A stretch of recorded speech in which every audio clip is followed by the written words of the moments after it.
सत्य का पवित्र शास्त्र जनवरी दिनांक 23। क्योंकि मैं जानता हूं कि मेरा छुड़ाने वाला जीवित है। अय्यूब 19 का 25 पद। उद्धार टकारा मसीह विश्वास का सबसे बड़ा पहलू है। पवित्र शास्त्र इस मुक्ति की एक उत्कृष्ट और प्रभावी परिभाषा देता है और हमारे आत्मिक जीवन के लिए इसका महत्व बहुत बड़ा है। इस शब्द छुटकारा को समझने के लिए हमें एक पापी मनुष्य की स्थिति को जानना होगा। अदन की बारी में आदम और हव्वा द्वारा किए गए पहले पाप से मनुष्य को पाप के दास के रूप में बेच दिया गया है, जिसके द्वारा शैतान प्रत्येक मनुष्य का स्वामी बनता है।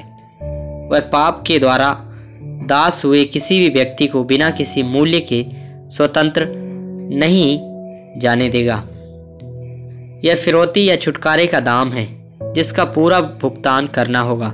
भजन संहिता 49 का 8 पद। क्योंकि उनके प्राण की छुड़ौती भारी है और वह अंत तक कभी ना चुका सकेंगी। प्रभु यीशु मसीह का वह बहुमूल्य रक्त इस छुड़ौती का पूर्ण भुगतान बना है। प्रभु ने मरकुस 10 अध्याय 45 पद में कहा, मनुष्य का पुत्र इसलिए नहीं आया कि उसकी सेवा टहल की जाए, पर इसलिए आया कि आप सेवा टहल करें और बहुतों की छुड़ौती के लिए अपना प्राण दे। उसने अपना जीवन रक्त क्रूस पर बहाया और उसे अंतिम बूंद तक दिया, ताकि पृथ्वी पर प्रत्येक पापी को इसके माध्यम से पूरी तरह से छुटकारा मिल सके।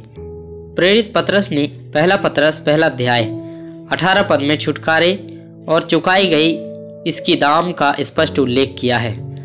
क्योंकि तुम जानते हो कि तुम्हारा निकम्मा चाल चलन जो बाप दादों से चला आता है, उससे तुम्हारा छुटकारा चांदी सोने अर्थात नाशवान वस्तुओं के द्वारा नहीं हुआ, पर निर्दोष और निष्कलंक मेमने अर्थात मसीह के बहुमूल्य लहू के द्वारा हुआ।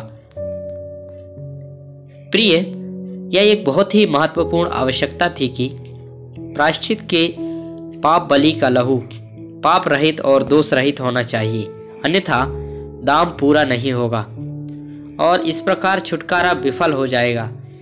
इसलिए हम अपने उद्धार के प्रति पूरी तरह से आश्वस्त हैं, क्योंकि प्रभु यीशु मसीह का रक्त पवित्र और पाप रहित है और इसकी प्रभावकारिता से हम इस महान उद्धार का आनंद ले सकते हैं।